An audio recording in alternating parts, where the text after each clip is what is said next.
Hello guys! Magandang araw po sa inyong lahat.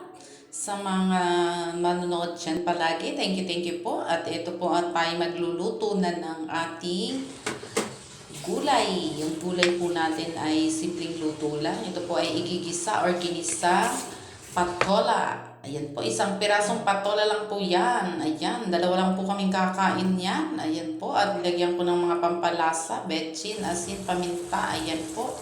At kumukulo na ang ating sabaw, kaya inilagay na natin ang ating patola. Ang ating isang pirasong patola, ayan po. At lalagyan ko po yan ng takip para mas mabilis po siyang maluto. Ayan po ang ating patola. Ayan po, at aking pong tinakpan muna para po mas mabilis maluto. Ayan po ang ating ginisang patola. May konting sabaw po yan para meron tayong isasabaw. Habang niluluto po natin yan, ay atin naman pong ipiprito na rin ang ating kapartner ng ating iyang nilulutong patola.